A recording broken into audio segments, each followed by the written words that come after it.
points are gained or points are lost, there will be much to discuss. For analysis regarding tonight's Winnipeg Jets game, here are Dave Manouk, Ezra Ginsburg, and your host, Drew Mendel. The Illegal Curve post-game show starts now.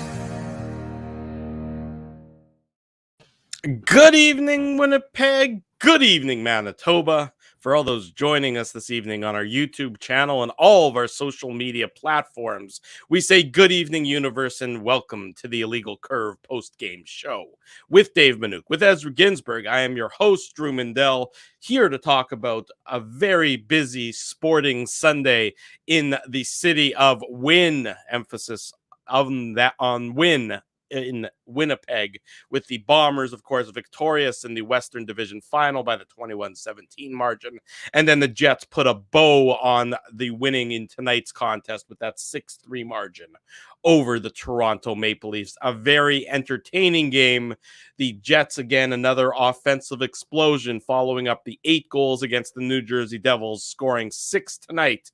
And as Dave, you alluded to on yesterday's Illegal Curve Hockey Show, the narrative can now change that the Jets have been winners of 3 of their last 4. Good evening to you both, gentlemen. Good evening to everybody joining us in the chat room this Sunday night. Nice to see everybody. Dave, you were in the building tonight. You were high above the ice surface. I mean, electric from the start, a very nice ceremony for Blake Wheeler's family, a cameo appearance from Dustin Byfuglien, which got tongues a wagging. Just sort of some, for those who weren't in the building, some thoughts on the vibe that permeated the arena tonight. Yeah, I mean, I think it was a lot of fun. They did a nice ceremony for Blake Wheeler playing in his 1,000th game. They had everybody wearing the Blake Wheeler jerseys in warm-up, which I'm sure everyone saw on the television. But you know what? They did a nice presentation, which again I'm sure that was shown on TV. But it created a lot of buzz. There was a lot of good feelings. His teammates were watching, so it kind of started things off. And you always wonder how those ceremonies are going to go. For the record, I don't want to say that I'm the same as Blake Wheeler. I too had a silver stick. It was a silver Easton. I bought it in the store. That's but good. I did also have a silver stick. So my dad would never buy me one of those, Dave. I asked him, but he said, you know what? The Sherwood that you have in the garage, that's good enough. I've seen you play hockey, Ezzy, and I've seen Dave. Dave was a bit of a sniper, only in the sense that he never actually went past his own red line. He was definitely offensively inclined, very Scheifele-esque with his back-checking efforts there, Mr. Manouk. But yes. Blake Wheeler gets the silver stick. His kids all get the silver stick. Yeah, that was a very nice. You're saying, Drew, that I was more of a character player. I'm more of a glue guy. Getting up and down the ice wasn't your strong suit. Anyways, the point was it was a nice pregame ceremony, and you had nice messages. Dustin Byfuglien, huge. Nobody's seen him or heard from him really. So for folks to get a chance to hear from him, obviously his message was for Blake Wheeler, but the fans loved it. They were cheering for Dustin Byfuglien. Brian Little got probably the second biggest cheers from the crowd at Canada Life. Everybody's happy to see him, because again, he's another guy who folks haven't really heard from that much. So it was a good way to start the thing. And then, it was funny. Like, it was just a weird kind of beginning period, just because you had so many Leafs fans. And I know people don't like that. And they whatever, the reality is people buy the tickets. If they want to support the opposition, that's their prerogative. But I got to tell you, for Sunday, this isn't any. Sorry, Dave, to cut you off, but it's not like it's anything new. Like, right, guys? Like, we remember the Jets 1.0. Like these Leafs, it's not like these Leafs fans just all of a sudden popped out of nowhere. Well, and right? The truth is also, like, these guys, when the Jets 1.0 left, people found new allegiances, right? So anyways, it doesn't really make it. That's right. The Ginsburg guarantee is Ginsburg legit. with a G though, B. Henderson. Come on. Anyways, the point is that, it created a really good buzz in the building, and it's a buzz that we haven't really seen all with year. a U. What did I just say? Sorry. Yeah, you just said Ginsburg with a G. Yeah, sorry. I didn't know what you were doing. Sorry, boys. It's like an old school where Will Ferrell forgets his own birthday. You've just spelled your own last name. Sorry, Ginsburg with a U. Obviously, it's with a G. Sorry, Dave. That's all good. All good. Anyways, the point is the atmosphere was great. The atmosphere on Illegal Curve postgame shows is great, and the atmosphere inside Canada Life was a really fun atmosphere. Like, you could tell, like, soon as the Leafs fans would start up with a "Go Leafs Go," and Jets fans would chime back in, and so it created a buzz. Like I said, we haven't seen, to my eye, and I've been at every game so far this year. that's probably the most kind of fun game, fun atmosphere, that you saw. And then you couple that with a very good game on the ice, right? You have a 1-1 game after 20. Then you have this crazy second period, and you have a fairly entertaining kind of rough and tumble. We are bringing the vestiges of the all-Canadian hate division and the hate, of 10 games against each other into it, I guess. But it was a very unusual third period, but it was entertaining, and it had the fans engaged throughout the course of the game, especially when obviously the Leafs came back and made it a bit more close from a 5-1 to a 5-3. Suddenly there's a little more, it was a little more tense. That the start of that third period was going to be much more important. I know we're going to go over the game in more depth, but I think speaking to the atmosphere, that to me was probably the most entertained I've ever been. Like, guys are just chanting stuff. I don't even know what the hell they're chanting. One guy is like chanting, like it was right below me too. And I was like, what is he saying? Like, I had no idea. It was Minuk. Yes, it was Minuk Moose Minute. That's Minuk right. Moose Minute. But anyways, so I think like I said, overall, people may not have liked all those Leafs fans, especially when like there would be a call and especially if I was looking down, all of a sudden I'd hear a call and I'd be like, you'd hear cheers, and I'm like, well, normally I would know, okay, that was a penalty call against the visitors or a power play for the Jets. You couldn't really tell though because of the mix. So all in all, a real fun atmosphere, and folks, they were showing the Bombers score on the jumbotron. That was getting the crowd into it. So I think a lot of folks had a lot of fun at tonight's game. Huge win for the Bombers, obviously. So we got to give the Bombers a lot of credit. Obviously, they did it was a little too close for. Yeah, they did everything in their power to let the Rough Riders hang around. But before we, Drew, I know you want to get into all the goals, and for the second night in a row, there's a lot of goals, and I agree with you. Like after the game, if you were listening to the post game show, I was there, in the stands, and Dave was there. So it's been a pretty awesome. The life is back in the building, right? Like after Monday, it was a library in there, right, guys? Like it was just Monday night was one of the worst games, not just the result, but just the way in which the Jets lost, right? Just getting shut out by the worst team or one of the worst teams in the league. But before we get into those goals, just wanted to say, like, huge hat tip to all those fans that went to both the Bombers and the Jets games. Like on yesterday morning show, Mike McIntyre mentioned that he was there covering both games for the Free Press, but all of those people that went to the Bombers game and then watched the whole game and then drove downtown to Canada Life Center to see the Jets game, like, good on you. Like that takes, being a good Winnipeg sports fan to the next level. So I saw a lot of people on my timeline who went to both games. So as Huss said yesterday on Twitter, it's like one of those kind of historic, memorable, Winnipeg sports days that you'll just never forget, right? Especially when you throw in the Moose win and you've got the trifecta of wins, right? Well, there you go. Exactly right. You can't forget the Moose, and I'm sure Dave will bring up the Moose victories in their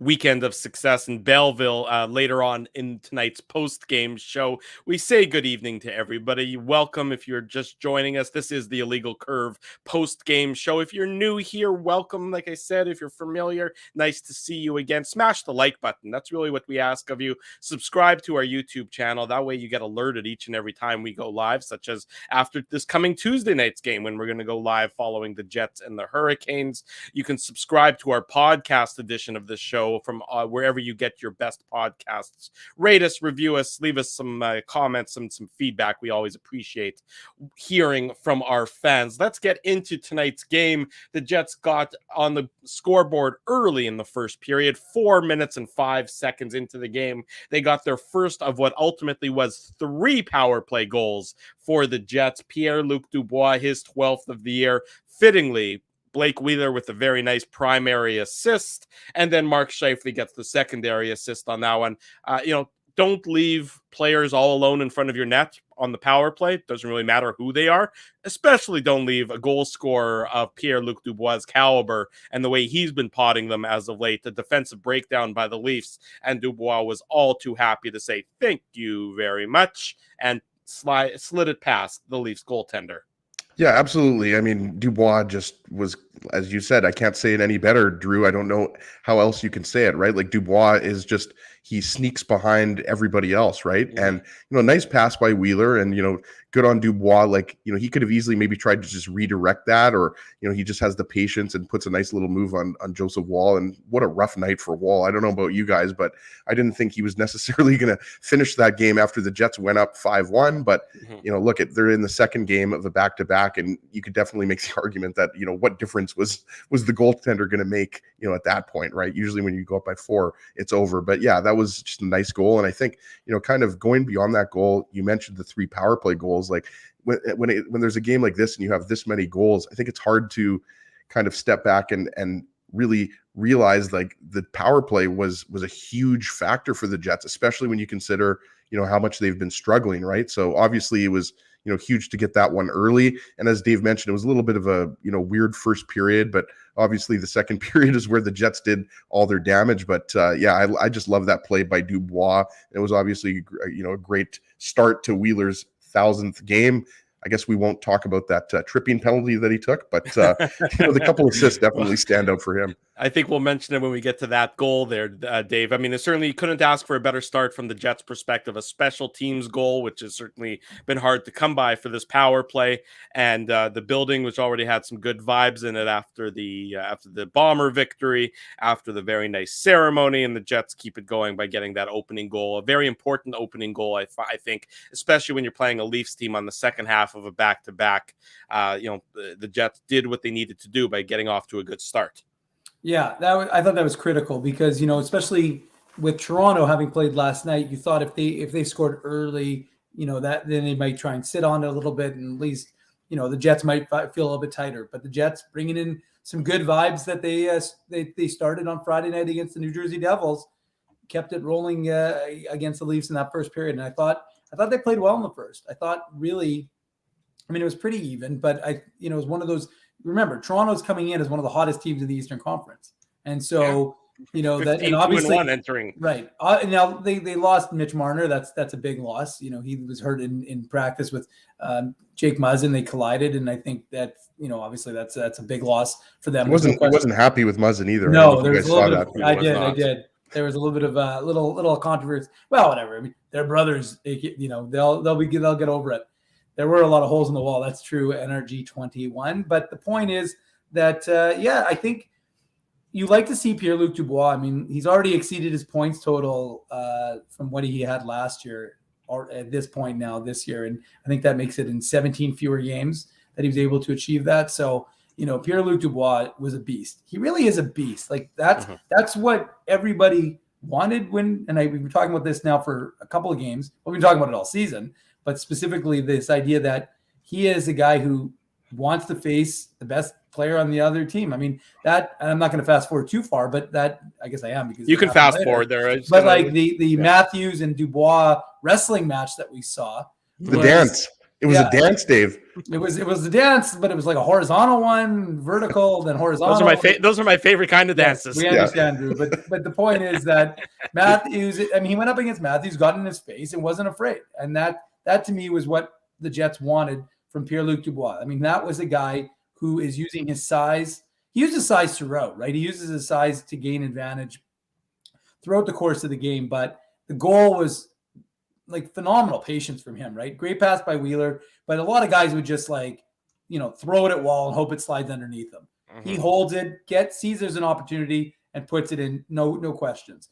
And you can just see a guy who's playing with confidence. There's no question to his game, and he knows the role he has on this team right now, right? That he knows that he's one of the guys on this team that is being relied upon. So Pierre-Luc Dubois is, forget about the whole what he did against the Leafs, in the playoffs. I don't care about that. It's what have you done now, right? What have you done lately? Not what did you do a while ago? And this is the Pierre-Luc Dubois though that the Jets wanted when they traded for him, and when they gave up a guy like Patrick Laine, and this is the Pierre-Luc Dubois that they got, and he's been consistent all year long. And so, wow, that's pretty impressive. Matthew Thompson, Dubois equals Ezzy, Matthews equals 7-Eleven nachos. That's an equation that I can get behind for sure. Boys. Ezzy's dad's a math professor, and he would definitely approve that equation. So I think it was really important, to see Pierre-Luc Dubois, and Mark Scheifele stepped up too, right? Mark Scheifele knew that the national focus of Toronto and and obviously Winnipeg people here in Winnipeg, but there's going to be a big focus. And a lot of people, even though Toronto played last night, there's going to be a big focus on this game. So, Mark Scheifele, he wanted to have a good game. Obviously, the guys wanted to win for Blake Wheeler playing in his 1000th game. So there were a lot of different storylines.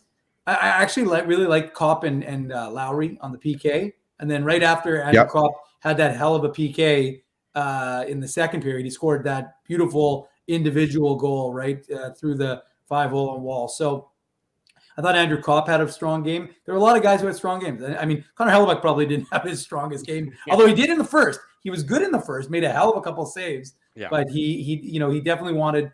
I think was it the third goal? It was the third goal. It was the third goal. The Andre Kasha goal. Yeah, the Andre Kasha goal. I watched the replay. I really don't know how that went in. Like you could say, it was a question of maybe him not being tight enough to the post, right on his left side. But yeah, that was a weird one. I think everyone watching at first didn't really understand how it went in, and then you watch the replay. Like sometimes the replay gives you a little bit. Okay, he found a little.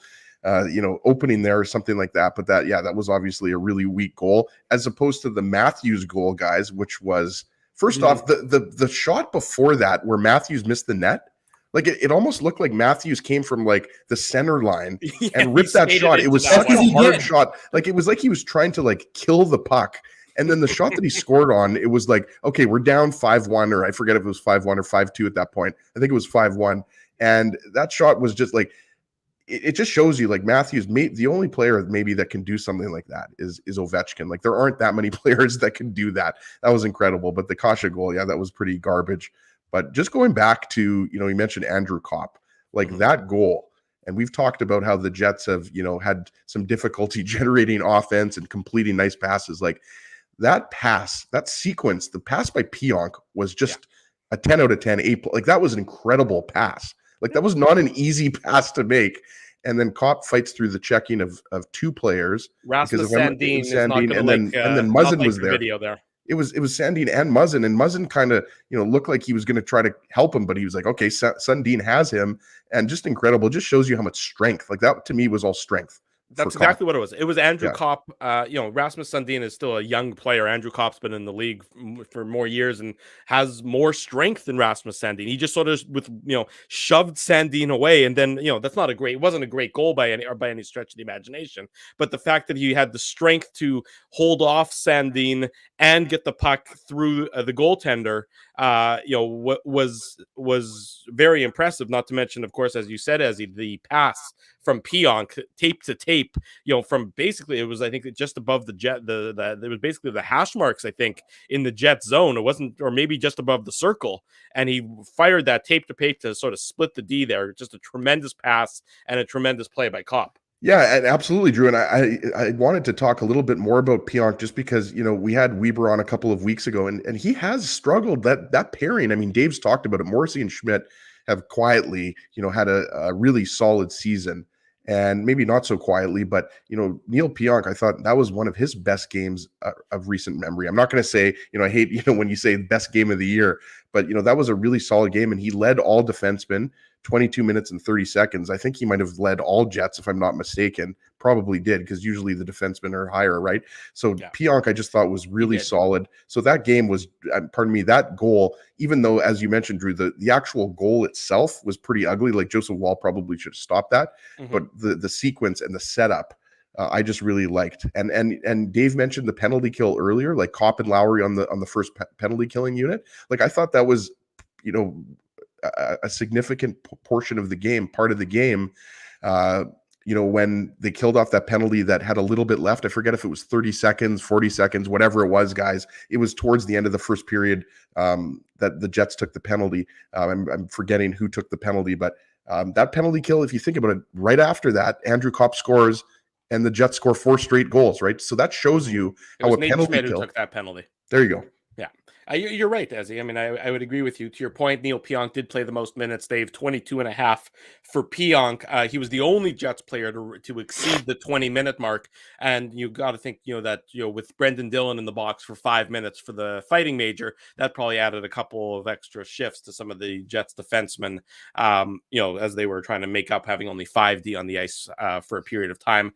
Let me ask you guys this. You mentioned Neil Pionk. Thoughts on the Jason Spezza knee to Pionk's head when he was diving to get the puck out. Anything there? Were you okay with it? Well, what about the Sandin hit, Drew? Because I was, talking to Dave. I drove over here for the third period, as I usually do for the home games, and I didn't see it. Like it went quickly to break. I don't know what happened there. Maybe I got up to get another jam buster for Hanukkah. I don't know what was going on there, but the Spezza hit didn't seem that bad to me. But it seems like the Sandin hit was much worse because obviously he left the game. But I honestly can't comment on that one. But the Spezza hit on Pionk, I mean, I think it was just one of those kind of, hockey obviously happens at a very quick pace. I don't think it was malicious or anything like that. Sort of like the Tavares incident in the playoffs last year against Montreal. Right. I forget who the Montreal player was off the top of my head. That was an accident. Yeah, sort of two guys doing anything to get to the puck, and I didn't think. I mean, it's if you have a problem with the Spezza one, you're probably also saying on the flip side, that there's a problem with the Dubois hit when he's coming out to play the puck on the Jason goal. Eastwood Eastwood agrees with me. Completely accidental. Yeah, but I mean, Dave, you were there. You were above it. Did you have any problem with either of those two incidents? No, not really. I mean, like I definitely didn't. I mean, look, Pionk is the farthest thing from a dirty player. So I mean, like that, the hit on Sandin was obviously on. I mean, I know I saw some of the Leafs media and folks who covered the Leafs, not surprisingly, were saying, how do you not call it a knee on knee? I mean, I looked at. I mean, and I've only watched it.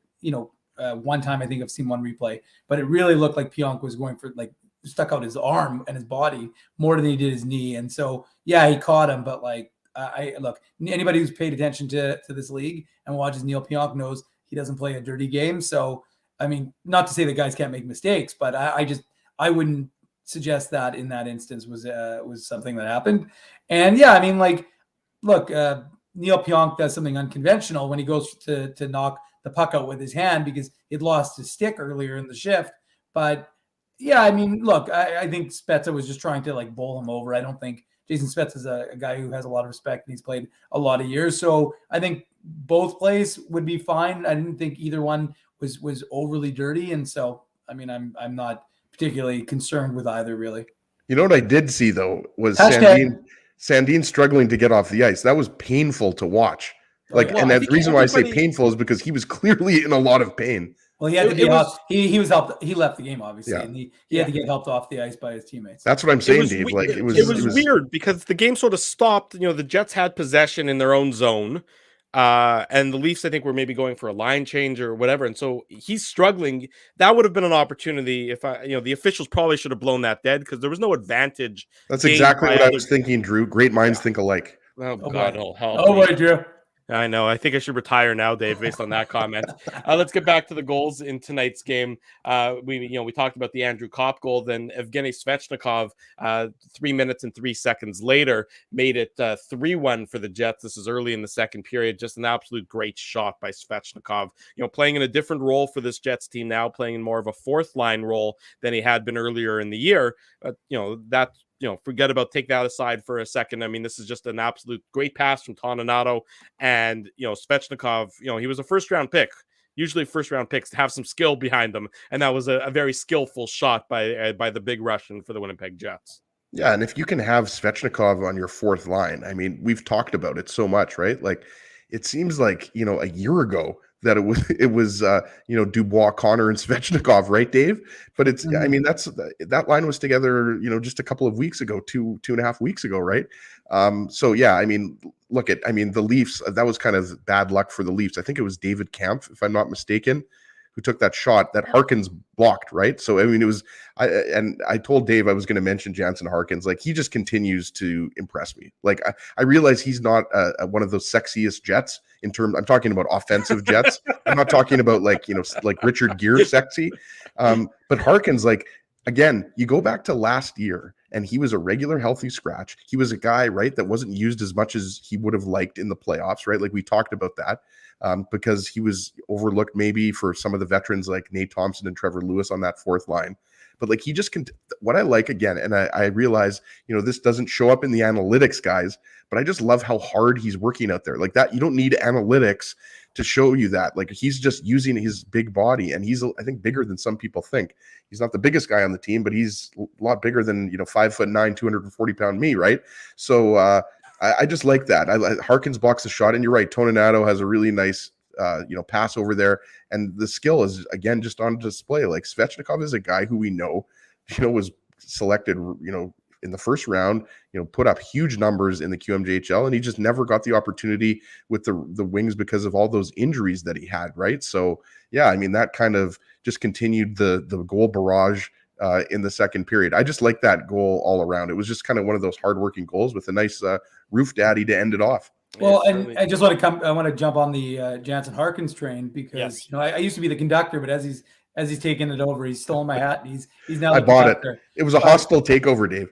Yeah, but I will say that you know, it was fitting in the third period after he got into it with Bunting, and then he came back to the bench afterwards. And did you see the way the bench embraced him? And Blake Wheeler like giving him the old like cheer and hug and stuff like that. So you know, look, these guys, you got to give, they're bringing these guys all into the fight, and that's important, right? It's not just the guys who are the top line guys, even the second line guys. Like you have to have everybody from top to bottom invested and feel like they're a part of it. And Jansen Harkins feels like he's a part of it, even though he plays a limited role with his Jets team. But I think that you know that I mean, and I saw one of the quotes when you guys we were setting up. Pierre-Luc Dubois, I think it was Mike McIntyre from the Free Press, was reporting it, that the idea for Wheeler doing those shirts was Jansen Harkins. Well, that's a sign. It's a sign that these guys are all feeling like they're part of something. And Jansen Harkins feels like he's, you know, last year, as he said it, he didn't feel that same connection because he didn't have that opportunity. Now he feels like it, and you can see it. And like I said, that show to me of on the bench with the whole team surrounding Jansen Harkins for, you know, getting into it as they're up 6-3. Mm-hmm. I think that says something about this team. Like, again, that doesn't mean that they're going to win the Stanley Cup, but I think it's a good sign for a Winnipeg team. And guys, I checked after the game. Sorry, Drew, I was just going to quickly say, I checked this right after the game, and he only had 8 minutes and 53 seconds of ice time. So he's not playing on the power play. He's not playing on the penalty kill. So he's making the most of his 8, 9, 10, 11 minutes, whatever. So I think that's significant to mention, right? Like you look at, there were a lot of power plays today, right? Like this wasn't one of those games where each team just had, you know, 1 or 2 power plays. So, you know, Harkins is one of those guys, kind of unsung heroes right now, right? Certainly, and he, you know, and he had some offensive chances too. Didn't capitalize, but he certainly was noticeable in his minutes. And most of the minutes that the fourth line played, a lot of them were in the Leaf zone, which is exactly what you want from your fourth line that can hopefully tilt the ice in your favor. Good evening to everybody just joining us. We are talking about the Jets' victory over the Toronto Maple Leafs, a 6-3 margin. The Jets won tonight. The Bombers won before them, 21-17. If you haven't already done so this evening, smash the like button. Subscribe to our YouTube channel. That way you get alerted each and every time we go live with the Illegal Curve post-game show. We go live Saturday mornings with the Illegal Curve hockey show. Whatever it might be sure to do that. That way you don't miss a minute of anything we talk about here on the program. We have to also mention, Drew, I mentioned Hanukkah earlier, last night of Hanukkah. Yes. So we have to throw that in there as well. I've certainly had my share of latkes and sufganiyot, which are jelly donuts for those in the audience. So my waistline doesn't mind that Hanukkah ends, and there's at least a couple more weeks before the next holiday on the calendar of Christmas and all the baking and things of that nature that come alongside of it. Kyle Connor scored to make it 4-1 for the Jets in the barrage of second period goals. This coming at the 7:38 mark, his 15th of the year, also on the power play, the second of the power play goals, assists to Dubois and Wheeler. Anytime a puck goes in and out that quickly, Dave, you okay there with playing with the camera there, buddy? Anytime the puck goes in and out of the net that quickly, where really only like one guy on the ice knows that it went in, and I believe it was Scheifele in this instance, I always enjoy those. That was an absolute rocket by Kyle Connor. And, like I said, before it was in and out before anybody knew what was going on in the arena. And then the buzzer went off and the siren went off and the red light went off and the Jets celebrated accordingly. And it's 4-1. And you think things are going very well. And this might be a bit of a cakewalk at that point in time. Well, yeah. And sorry, go ahead, Dave. No, I was just going to say quick. It was funny because we're watching it from the press box, and it looked like it went in. And so like but then the play continues. So you're thinking to yourself like, okay. And I got to give our credit to our photographer, Alexander James, who wasn't even supposed to come to the game. He showed up and he was able to shoot the first couple of periods for us. And he got a phenomenal picture that's on the Illegal Curve Instagram of Kyle Connor taking the shot. And then you can see the puck going over Wall's shoulder and then coming back out. So it was a really weird play, but and it was like, you're right. It is one of those unusual ones, right? As you see it happen live and you're thinking, did that just go in? But nobody changes anything. Well, it was impossible to tell on the TV broadcast. I don't know if it was possible to tell, like, unless you were kind of sitting closer to the.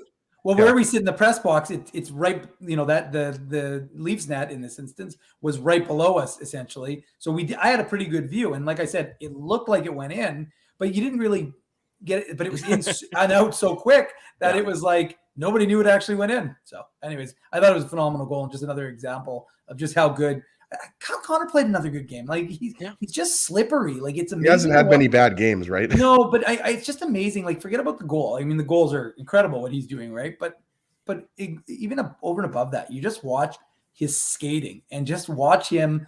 He maneuvers, and it's funny to use a Dennisism. His tight turns. It's just incredible. Like he's got a guy on his shoulder, edges. and then all of a sudden he just boom. It's all about the edges. He goes the other way. Like it's just he really is just an incredible player, and you can just see the game continuing to elevate with Kyle Connor every single day as he's become. And it's interesting, right? Paul Maurice has talked about it. He's the driver now. He drives that line. He really does, and there's no question about it. Like Mark Scheifele and Blake Wheeler are warming up. There's no doubt about that either. But Kyle Connor is certainly, I would say, the driver of that line. The Jets, speaking about Dennisisms there, Dave, the Jets went bang, bang.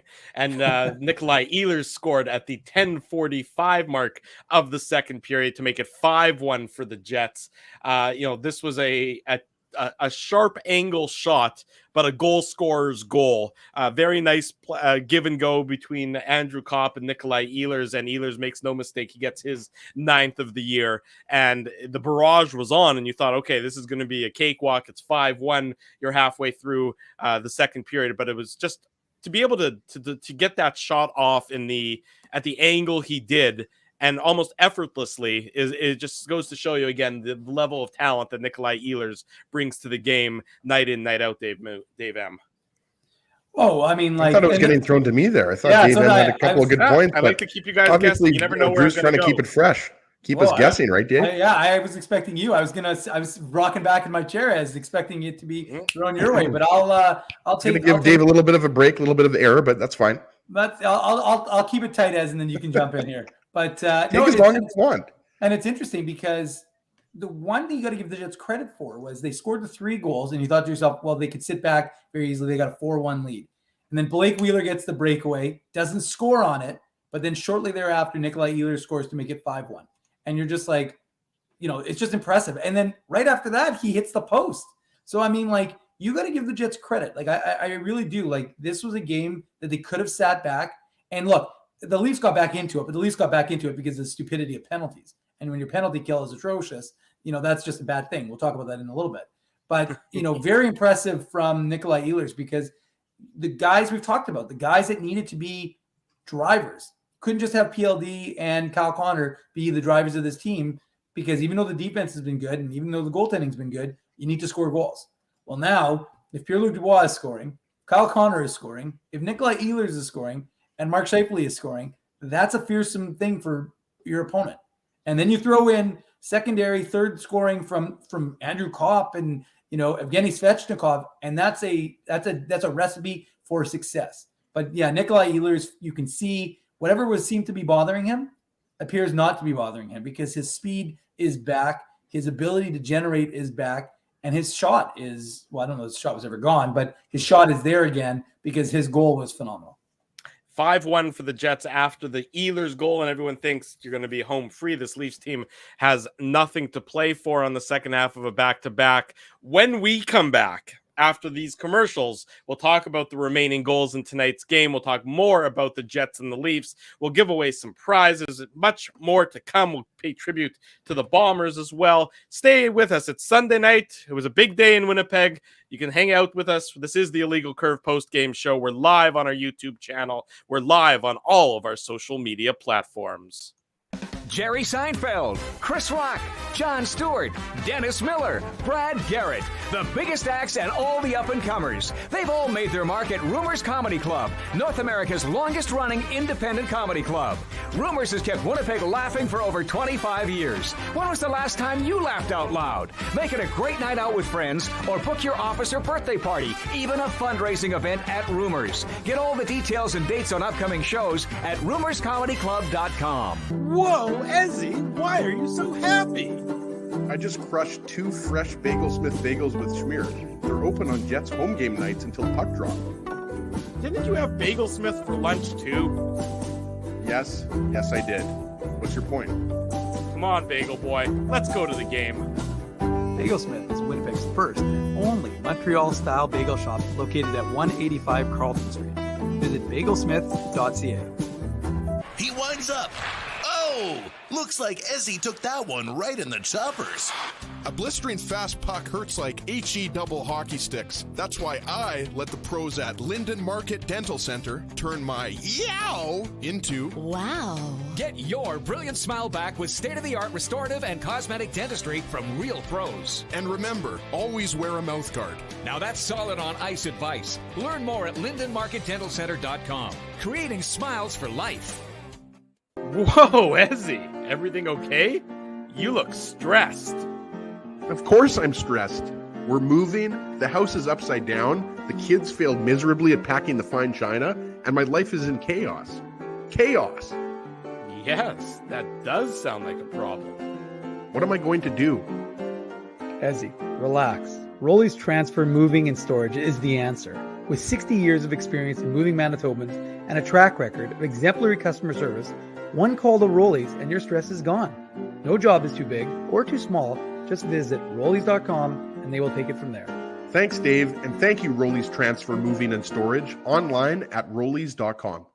Hi, it's Drew from Illegal Curve here. Selling your home can be stressful, but it wasn't for me. Thanks to my friends at Zappia Group Realty, they made the process so easy. My home sold within 48 hours and with multiple offers. Zappia Group Realty took care of everything with their exquisite customer service and attention to detail. If you want to sell your home for more in less time, get started by talking to Frank and Mauro Zappia of Zappia Group Realty. Online at zappiagroup.com. Whether it's watching the game with friends, pizza night with the family, or date night for two, this holiday season give the gift of special occasions. Get a free $10 promo card when you buy a $50 gift card from Boston Pizza. Because nobody regifts pizza. For 3 generations and over 80 years, Tough Duck has been making apparel that works and plays as hard as the people who wear it. From jackets to work boots and everything in between, Tough Duck's clothing can handle the harshest environments, even the Illegal Curve hockey show. Work to live, live to play. Visit toughduck.com.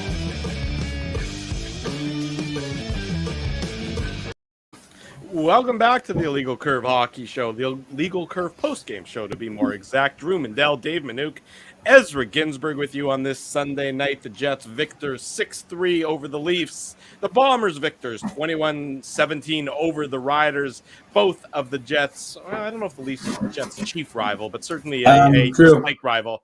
Yes? Does that mean you want to do a Manouk? No. I'm just saying, when you're mentioning the pro sports teams of Winnipeg. Yes, winning, the Moose won too. That's true. The Moose did win too. My apologies, Dave. They won both games in Belleville this weekend, right? They did. Okay, you'll talk about that a little bit later on in the post-game show. So it's 5-1 Jets at this point in time. We're halfway through the second period. People are feeling good about themselves. And then the Jets get into penalty trouble. And when the Jets get into penalty trouble, you know what that usually means.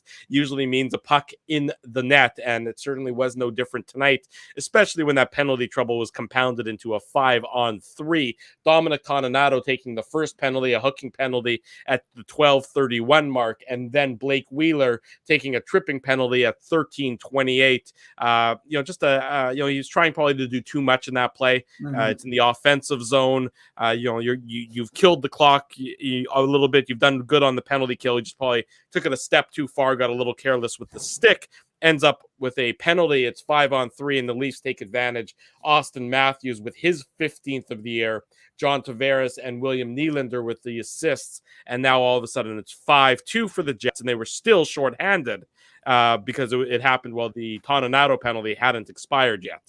Yeah, and you know what? I actually was, as I was watching that sequence right before Matthews scored, and we talked about it earlier, like the before he scored that goal, it looked like he was trying to kill the puck or kill someone. I don't know what was going on there, but just the way he put his entire body, and it's just incredible. Like, we know he's one of the best goal scorers in the league, but you're right. When you give a team, like the Leafs, I think they're ranked 6th or 7th in the NHL with their power play, right? Like, I actually thought that the Jets were doing a fairly good job, for the most part, right? Like, when you have guys like Matthews and Morgan Rielly and Nylander and John Tavares, like we mentioned earlier, most people watching the game knew already Marner wasn't out, but maybe some people didn't know that. But even with Marner out of the lineup, I mean, just it's so hard to contain it, right? So I thought for the most part, I know it's kind of maybe a little bit ridiculous to say, up until that point and then give up a goal, but I thought for the most part, Dave mentioned Lowry and Kopp earlier. Like, I thought the penalty kill has looked a lot better, and we talked about it yesterday morning, and Drew has been hammering this for, I want to say, years now, about how the Jets penalty kill could definitely use a little bit more aggressiveness. Regardless of, if it really was that much more aggressive, I just thought the penalty kill looked a lot sharper tonight. I just wanted to get that in there. You're more than entitled. Do you agree with Ezzy's assessment there, Dave, about the penalty kill? You're on mute. No, I wasn't trying to talk. I was trying to get a tweet out there. We were trying to let people know that the post-game conversation is continuing. I mean, you're multitasking, David. Yeah, I'm trying to do everything. And to be honest with you, I wasn't, as he was usually a little longer than that. So you guys were a little too comfortable. You're a little too comfortable. You never know which way I'm going to go. I wanted to keep you guys on your edge tonight. Sure, that's good. That's good. We got to make. We're over a quarter point of the season. We can't be having lapses at this point. No. There's no excuses for that. No, I mean, look, it's a 5-on-3. It's unfortunate. I actually don't know why Blake Wheeler touched the puck. Like, I get that he was frustrated, but like they were going to blow it dead there anyways. Well, I mean, maybe he had take a couple seconds off. And remember, they did score with 11 to go in the Toninato penalty. So every second helped perhaps. But I thought the PK was good. I thought like Andrew Kopp, 5-on-3 with the firepower that Toronto has is near impossible to prevent. Prevent the goal from being scored. And yeah, like I thought Kopp looked really good. And you know what? Kyle Connor and Blake Wheeler actually didn't look too bad on the PK either. And they set up quite a few shorthanded opportunities for each other throughout the course of the game. So the PK did look a little bit better. It was a little bit more aggressive tonight. Connor Hellebuyck, like I said, would want that third goal back. That was definitely not a goal that he generally lets in. He probably makes up for it with the save he made in the first period, which was sensational. And I was just like, I thought for sure it was a goal, and he made that stop. I was like, wow, that was just incredible. So, look, you've got to have, like we always talk about it. Connor Hellebuyck more often than not bails his teammates out. So every once in a while, his teammates have to bail Connor Hellebuyck out. And when you provide him with that kind of run support, you can create a little bit of a cushion and have a little sag, because that Toronto, despite the fact that they played last night, and despite the fact that they have an injury in a player like Mitch Marner, are still a damn good hockey team and have won a lot of hockey games this season. So you've got to expect a pushback. And like I said, I the thing that was impressive for me, there were a couple of things. One was the fact that you give up those 2 goals, you go into the third period, and you have a very good push from your team. And I thought that was all 3 lines, 1, 2, and 3. I thought pushed back to start the third period, and that to me was critical by the Jets, because 2-goal lead obviously is well, now in today's day in NHL, the 3-goal lead is the worst one to have, but the 2-goal lead generally, the Jets has been a 4-goal lead sometimes. Yeah, exactly. So, but a 2-goal lead, if Toronto scores early, that's tight, and that's very nerve-wracking time if you're a Winnipeg Jets player or fan. But instead, the Jets are the ones who are pushing Toronto, and I thought that was good. the game was a little loose, right? In the second period, it was a little bit loose, and there's both teams kind of opened things up, and both teams were getting chances. But like I said, kudos to the Jets for not giving up the aggressiveness, and I like that. You didn't see a team that sat back. That was the death of the Kings. Remember that game? They sat back, they had a lead, they sat back, and eventually, obviously, the Jets tied and won. That's the one thing the Jets didn't do. I like that. They weren't overly aggressive, but they didn't sit back, and I thought that was important for them to kind of maintain the push at Toronto. Yeah, and what's wrong? Just gonna say, Drew, like, what's wrong with that style? Like, you don't. I think a lot of people would look at the ways in which the Jets have won these two games, and they wouldn't like the fact that you gave up 7 goals, right? Like you probably would have liked to tighten it up, especially in the New Jersey game. But I agree with you, Dave. Like forget all the X's and O's and everything that happened in the game. Like the Jets scored 15. Hold on, I had to add up all the goals here, guys. 14 goals. 14 goals in the last 2 games. And that's really what's going to stand out. And it's the goal explosions in the periods, right? Like we saw that in the Devils game, it was every period. But tonight obviously was the second period. But yeah, like you gave up a little bit, and you let the Leafs come back a little bit with the goals by Matthews and Kasha, but like that's what's going to stand out to me. Just like Scheifele, Wheeler, Connor, Ehlers, Kopp, like these guys stepped up in games that the team had to win. Yeah, I mean, I thought you guys beat me to it. I mean, obviously, Ondrej Kase scores just after the power play expires, and it's a 5-3 game. And obviously, given this Jets team, sphincters are getting a little bit tighter. The Jets are able to get out of the second period without giving up anymore. And the first 5 minutes of that third period were the most important. And the Jets took it to the Leafs, as you said, Dave. I mean, I'm thinking back to that third period, and I'm trying to remember. There was really sort of that one sort of goal mouth scramble that the Leafs, in the Jets zone, that the Leafs had. That was their only real pressure in that third period. And that's, I think, was certainly a testament to the Jets in that they took the play in the third period to the Leafs. If you look at the possession numbers in the third period at 5-on-5, and the Jets had almost 63% possession in that third period where they needed it the most. They needed it as badly as they could get it because of the way the second period ended. All of a sudden that 5-1 lead was down to a 5-3 lead, and the Jets were able to they stepped on their opponent.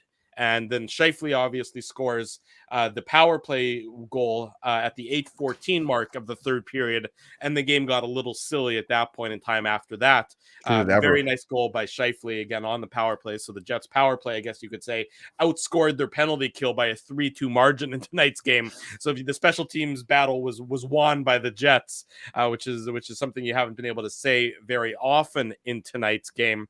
I want to talk about some of the shenanigans, but I want to bring this quote to everybody's attention. This is from Sheldon Keefe post-game when asked about an update about Rasmus Sundin, who we saw leave the ice, injured after getting knee-on-knee with Neil Pionk. And here's Leafs head coach Sheldon Keefe, and I'm quoting, "It looks to me like it's a 5-minute major. It's a knee-on-knee. A guy gets carried off. But I didn't get much from the officials in terms of how they saw it. Obviously, they didn't see it. I think if they see it, they probably would have called it differently. The league, I'm sure, will have a look." So obviously, Sheldon Keefe feels as though there was some sort of intentionality to the hit by Neil Pionk. Whether there was or there wasn't, it'll be interesting to see if the NHL Department of Player Safety looks at this at all. Did you say flip a coin, Dave? Yeah, that's very true. Flip a coin. You never know. They didn't have a problem with PK Subban's slew foot. And I don't know if you guys noticed Larry Brooks's column in the New York Post today, which is a great read every Sunday. You heard from Jeff O'Neill on the show yesterday calling out PK Subban for it. Larry Brooks, same thing, called out PK Subban, called out the NHL Department of Player Safety and saying enough is enough with PK Subban and his slew foots and the fact that they continually look the other way on this. So it'll be interesting, as you say, Dave, flip a coin as to whether or not there's any supplemental discipline or any sort of issue coming to Neil Pionk for. I didn't see any intention to it, but I think Sheldon Keefe is probably sticking up for his team and saying something differently. I think it's just what it is. It's advocacy. There's a guy who's just showing his team that he cares about them, and he's not happy with the play. And look, he's had the benefit, I'm imagining, of watching a replay on it a couple times. We haven't. I've only, like I said, I saw it live. I still haven't seen the play yet, Dave. Yeah, like so. Like I said, to me, it wasn't something. The problem is you have to factor in the player. Neil Pionk plays a hard game, but he's not a dirty player. Like I'm a broken record, but that's the truth. He's not a dirty player. And like I said, first blush, I didn't see enough to suggest that it was an intentional knee on knee. I saw a guy who led with his upper body more than his lower. I mean, he led with his whole body because generally that's how you throw a body check. Last I checked, but he tried to lead with his body to hit Sandin. So, like I said, I'll have to watch it again to see if there's more to it than what I'm seeing. But I mean, like I said, I just don't see what he's seeing in terms of anything that's going to require supplemental discipline. I went back and I looked at it during one of the commercials, and what I look like, to me, it's incidental. I don't think there's any intent there. Is it knee on knee? Yeah, it probably is, but I don't know that it's a knee on knee as opposed to just two guys who are sort of coming together at the same time. Exactly. I don't see Pionk stick out his leg in a malicious manner. Yeah, that's right. That's my observation of it. I don't see a guy who's trying to injure another player. I mean, look, you can still. Apparently, that's not what Leafs fans are saying, because our chat is full of people saying that Leafs fans are going a little bit nuts here. Fans are fans. I don't expect anything different from fans. I expect them to lose their minds and everything else. Is if it was a Jets player, we'd be going crazy that happened. Jets fans would be pissed off about it. So I mean, I think Dave, I was just going to say, I think a lot of it has to do like Keefe's comments and just the way that game ended. Because I agree. Like I actually really have liked, like, Wayne Simmonds is a guy that I've always liked the way he plays, right? Like he's a guy that, especially back in the Flyers days, like he was a guy that was tough, physical, but he scored. Like he could score 20 goals as well. I really don't know what he was doing with Josh Morrissey there. Like I think it was just all game. Well, it was someone, I think, who was frustrated, right? You lost to the Wild yesterday. You were down 3-0. You tied it up, and then Kirill Kaprizov just went all Pavel Datsyuk and scored that beauty in the shootout. So obviously the Leafs, they were getting pumped by the Jets. It was 5-1. Yeah, you made it a little bit interesting and made it a 2-goal game, but that was just frustration to me. So I think Keefe was frustrated. The Leafs players were frustrated. And like you said, I mean, the NHL department of flip a coin will decide whether there's supplemental discipline. I thought Wayne Simmonds' action. I mean, Wayne Simmonds is a guy who's certainly had a great career, and so I'm not taking anything away from him. But this is a guy who's holding on for dear life to his NHL career at this point in time. Played 6.5 minutes for the Leafs tonight because, of course, he got the penalty and he got a 10-minute misconduct. I just don't know what having him out there, what role he's doing to the Leafs, how he's benefiting the team. When he sort of loses his mind a little bit, it's still a game. It's a 2-goal game, if I recall correctly, when he sort of had his first run in before he went after Morrissey. His first run in, happens. He's in the penalty box when Mark Scheifele scores to make it 6-3. Well, it's 5-3 before that. He takes an undisciplined penalty. He takes the 10-minute misconduct on top of it. Just not the time or the place unless you don't think your team has a chance to come back. Sure. That's the only explanation I can really come up with for explaining why Wayne Simmonds did what he did there. It was just very undisciplined. It was uncalled for. Yeah, it was undisciplined, whatever you want to call it. And you could see, though, guys, like, we saw Jansen Harkins and Michael Bunting going at it, right? Mm-hmm. Like Bunting, by the way, is having a really nice year for the Leafs. But I mean, it was just all over the ice, right? Like we go back to the second period, like the Dubois Matthews dance. I just love that type of stuff, right? Because they're obviously, I mean, they're just kind of having fun out there, and Matthews was frustrated. I think, also part of it, guys, was you go back to the Columbus-Toronto series is referenced all the time, and I think Dubois knows that he can get under Matthews' skin, right? Like, obviously, Matthews scored a goal, but, I kind of love that stuff. It's the game within the game, right? So, I mean, look, the Leafs were frustrated tonight. Well, that's another one that Sheldon Keefe spoke about post-game. and didn't like that both guys got called. Dave didn't like that both Dubois and Matthews got called for the penalty there. So and when it had no impact on the game. Sorry, Drew. Like, is come on. holding his stick, that's allowed. Like, is it interfering with him? That's allowed. I mean, come on. I mean, and the thing is, Dave, they could have easily not called anybody there. Yeah, I mean, the reality is, I mean, is there anything that Sheldon Keefe did like? I mean, maybe focus on the fact that your team didn't win the game and didn't play. Maybe he had a good lunch at a restaurant in Winnipeg. I don't know. Maybe he went to Bernstein's. Maybe he picked up a bagel. I'm just saying, like, it's easy to try and blame the refs. I mean, like, are you going to blame that play somehow on as a difference in the maker in the game? Well, let me read it. Can I read his quote? Yeah, because he does touch on quote that. Time with Drew. I like it. Maybe this is a new segment. Well, only when the quotes are good and when I can get them up on the screen pretty easily. So he's talking about it. He says, Matthews is getting handled by Dubois. It's a 4-on-4 penalty. So you shouldn't really be, I wouldn't really be admitting that. Basically saying that your boy is getting beat down by the opposition. But okay. But to me, this is Sheldon Keefe saying one of the best players in the world is in a situation where it should be a power play for the Leafs, in my opinion. That's how that should work. And it didn't, which is fine. We go play 4-on-4. And on the very next shift, you get one of your guys carried off and there's no call there. Speaking about the Sandin hit, they were, shift after shift. So Sheldon Keefe continues saying it should be a 4-on-3, a 5-minute power play and a 2-goal game. And it's not. I just felt at that point we needed to have some sort of response. And I think the response that he's referring to is Wayne Simmons going out there and playing undisciplined and sort of, taking a penalty. So just to confirm, it's a little revisionist here. His response was to send his guy out who took a penalty, who's got a goal scored against you, which ultimately sealed the game. That was your response?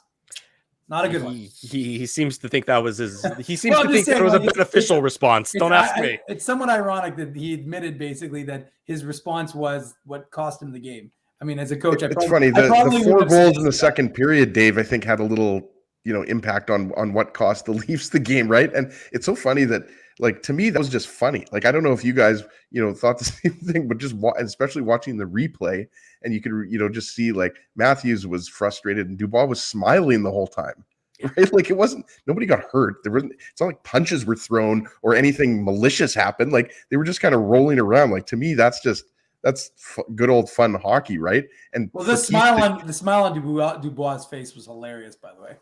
He was having fun. He was enjoying himself. You could see a guy who, to Ezzy's point, he was enjoying himself. Yeah, you saw a guy who certainly enjoys playing against Austin Matthews. Because Austin Matthews, I mean, I obviously scored. I didn't think he was as dangerous as Austin Matthews often is. And that's only on that power play. On the power play, he didn't have that great of a game for him. I mean, like, let's not let's not diminish the season that he's having, though. I mean, he's having another great season. But tonight, wasn't his best. One of the 5 best players in the league. I'm not taking anything away from him. He wasn't at his best tonight. Goal scorers for sure. Say that again. Yeah, 5 best goal scorers. Sure, I mean, you could argue he's the best goal scorer. Yeah, I mean, there's no question about it. Look, the Jets, and until the NHL calls the game differently. I mean, we see what Connor McDavid has to go through night in, night out in terms of I'll call it tight checking. I'm sure he would call it the minor assault that he faces on a nightly basis. What about the high stick on Josh Moore? I don't know if a lot of people noticed that. Josh Morrissey got high stick late in the third period. I forget who it was. It was like, again, I mean, we're nitpicking and picking apart the game here. I guess that's what a post-game show is, though, guys. But the thing is, like, I forget who it was, but it was late. Maybe somebody in the chat will, help me out here because, our good viewers and listeners always, bail us out, right? But I mean, so look, there you could look at any hockey game, NHL, AHL, whatever, junior, and you're always going to see something. I mean, like the referees are human, and I should give a plug for Hockey Manitoba's Thank the Stripes weekend here too. I mean, the officials don't get enough love, and Peter Woods will like that. I got that plug in there, but yeah, I mean, look at could that have been a call where Dubois gets 2 minutes and Matthews doesn't, and could that have had an impact on the game? Maybe, but I think Keefe is stretching a little bit there, Drew. Well, he probably is. He's probably lobbying. He's thinking ahead to the next game and everything else. I mean, it's all part of the sort of putting the vibe out into the ether and seeing if it ends up benefiting him the next time the Leafs do battle. I mean, tonight was a fun game. When was the last time you sort of saw 2 coaches there was some back and forth between Maurice and Keefe, and there was some chatter between the two benches. You don't often see, especially in this day and age. I mean, that was something we remember in the 70s and the 80s, where the coaches would really go at each other. You don't see it very often, but Paul Maurice certainly had his fair share of choice words for the Toronto Maple Leafs and for some of the decision-making that Sheldon Keefe put forward in tonight's game. The Jets didn't like it. I mean, you saw Logan Stanley. That was amazing. Gotta give him credit. Give the touchdown symbol and skate off. That was WWE wrestling right there. It was fun. I mean, you're right. You got to give him credit. First of all, I think as he said it, and we were talking, he said, good on Paul Maurice for putting, Logan Stanley out there with Josh Morrissey to recognize, that the guys who were out there, the big boys that were out there, and you know what, you had that, and then he saw Simmons is cross-checking Morrissey. He was like, well, fuck it. I'm, 6'7". I'm going to handle it. And he goes up there and, look, Logan Stanley is no fighter. He's big. He can handle himself. He can fight though. He can, but he's not still like 6'7". Yeah, but he's not Wayne Simmons is what I'm saying. Like, he's not a depth fighter in that. I don't think Wayne Simmons was happy to fight him, Dave. Well, Simmons is tough, but yeah, I wouldn't want to fight Stanley. That's all I'm going to say. Similar to Jansen Harkins fighting Bunting and then coming back and the bench loving it. Like Logan Stanley, folks love that stuff. People enjoy Logan Stanley, like the TSN clip. I mean, that's getting a lot of play, and Logan Stanley's a Kitchener-Waterloo guy. I'm sure he's going to love that with his family back home watching his. But I mean, he may as well have just been carrying a WWE belt instead of his gloves and just like holding it up to the crowd as he was being held back. And first of all, actually, the image of him assisting Simmons into the penalty box was hilarious. Like, it was actually so funny to watch him like basically push Simmons into the penalty box. Go like, that's where you need to be. And then the way he went off. Should we start calling Logan Stanley the Undertaker? Is that kind of what we're agreeing on here? I don't know. He definitely deserves I think a lot of people call him Big Stan, right? But I mean, he deserves like the best nickname. Just because he's a great defenseman, he's so big. And I was telling Dave while we were watching the third period, it kind of reminded me of that's your area. You got to do it then. Yeah, well, GST. I mean, it's been a while, guys. Like, I'm still riding the coattails of the GST line, but that was 10 years ago. But yeah, it's time for some new material there, Ginsburg. Dave, it's just about 11 o'clock on a Sunday night, which means it's getting close to past my bedtime. Put on the antlers, my friend. I'm not gonna as he gathers together some winners for our friends at Tough Duck and Bagelsmith, we'll do that afterwards. But it's the moment that everybody's been waiting for. On the heels of back-to-back Speaking of bagels. Yeah, what about him? Well, he's saying a shutout. It was a shutout. Okay. Yeah, okay. Well, there you go. Exactly. Thank you. On the heels of back-to-back victories in Belleville, it's time for the Minuk Moose Minute. Wow. All right. Well, let's start it off with the Moose winning again in Belleville. They have they're just riding right now. 4 wins in a row. They've got 7 wins in their last 8 games. It's kind of an interesting game because you knew Belleville was going to push back. Belleville's still, the Senators franchise, and they've got a lot of young prospects on that team.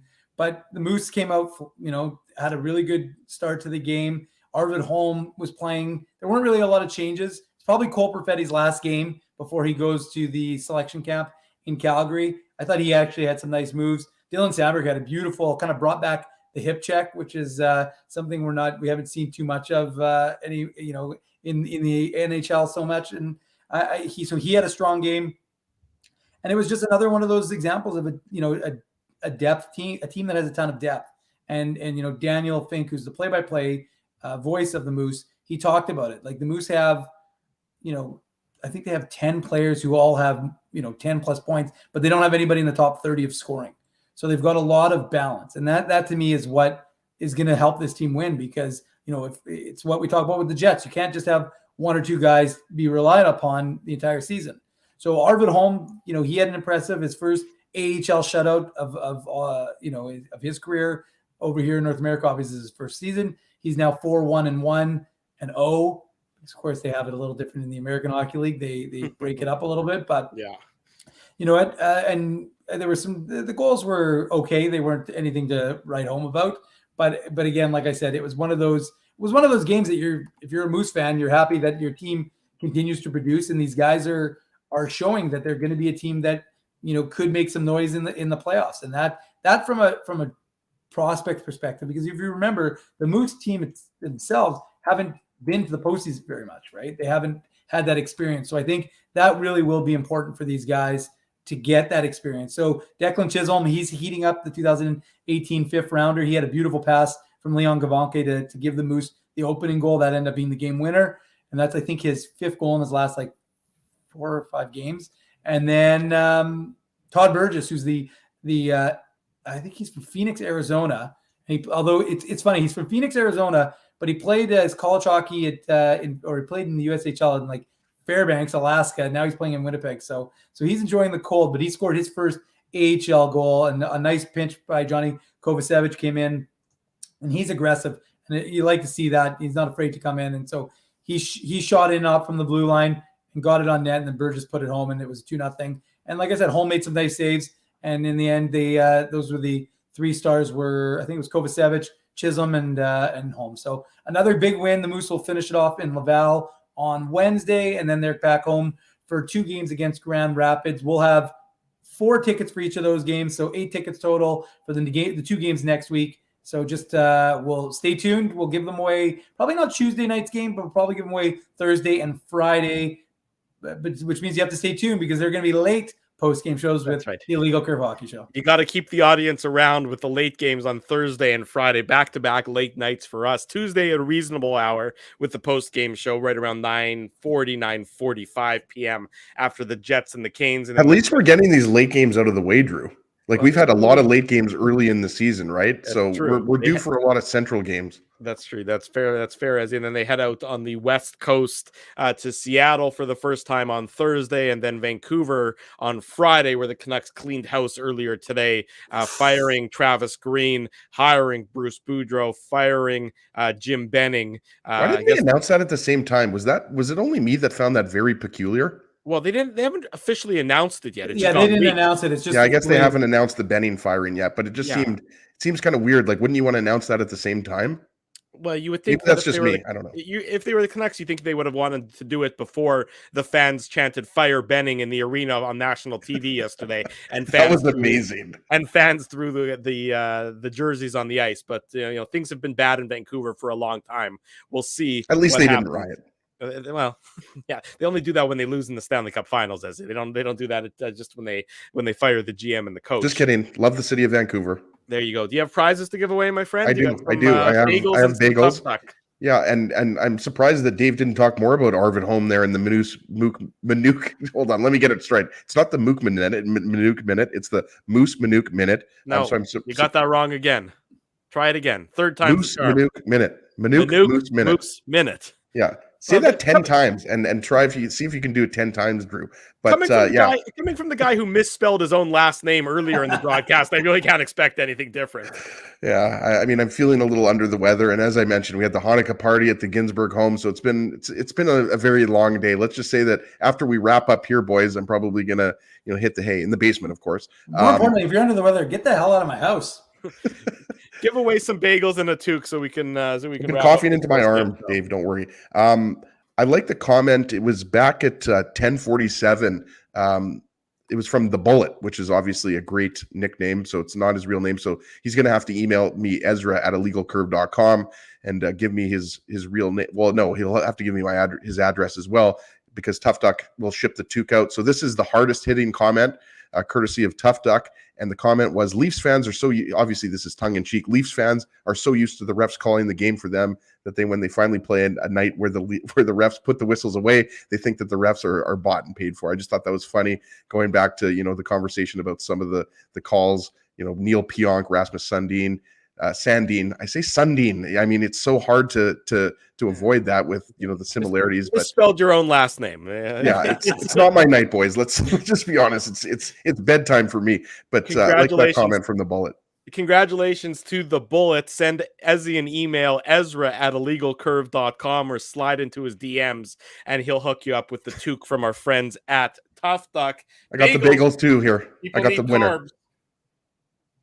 Yeah, we'll give the Bagelsmith half a dozen Bagel Smith bagels. We're going to give them to Running Man, just because I haven't run in probably 5 years since. And you know this, I did run the Manitoba Marathon Relay. I had to stop to walk a couple times and have a couple snacks, but I did run the Marathon Relay, which was, Dave will back me up here, the third time. The first of which was when I was 12 years old. So I like the nickname here. The Running Man had some good comments on the chat. So send me an email, Ezra@illegalcurve.com, because obviously your real name is not Running Man. If it is your actual legal name, you probably have one of the coolest names of all time. But yeah, send me an email and we'll hook you up with some bagels courtesy of Bagel Smith at 185 Carlton. There you go. Big congratulations to all of our contest winners for joining us here. Well, Drew, I got one more. Okay, one more. Got to give a shout out to Nathan Smith, the Jets 2018 third rounder, because did he have a great comment in the chat tonight? He didn't, but he had a great night yesterday for Minnesota State Mankato, where he had a goal and 2 assists. We were talking about him Friday, but now we got to talk about him again today because he had a big game and now he is tied for top spot, or he was last time I checked, for top spot in scoring in NCAA. So, the Jets prospect continues to produce 2 primary assists for Minnesota State. They're one of the top teams in college hockey. So Nathan Smith is a name folks are going to want to pay attention to in the future. Jets don't have a ton of forward prospects. And like I said, Cole Pavetti will be leaving the Moose shortly for the World selection Juniors. camp. Yeah. So it'll be, Nathan Smith ain't going to be coming anytime soon, but he'll be a guy to watch for. Well, And you should mention he's got, I believe, Dave, this is his 3rd year, right? So he's got 1 more year of eligibility, if I'm not mistaken, but he's a little bit older. But he's the a Jets guy have that until 2023 to sign him.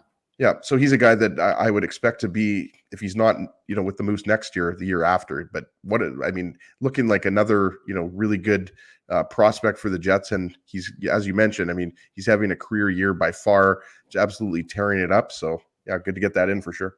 There you go. So there's the Manuk Moose Minute as he gave away some prizes. It's been a fun Sunday here in Winnipeg. The Moose winning in Belleville. The Bombers are off to the Grey Cup next Sunday in Hamilton. 21-17 victors. A heart-stopping nail-biter against the rival Riders. And then the Jets put the bow on these victories with a 6-3 win over the Toronto Maple Leafs tonight in downtown Winnipeg. A Sunday in Winnipeg that people are not going to soon forget. Shout out to Knuckles, by the way, Drew. Yes. We got to get that in. His last game ever. We all have been listening to him since we were kids. So obviously his last game as a broadcaster. And you knew that the Bombers obviously didn't win for him, but it's just extra special with his last game. So shout out to Bob Knuckles Irving, just obviously an unprecedented broadcasting career Hall of Famer. So good on him. The first time I was ever on radio, just a quick walk down memory lane,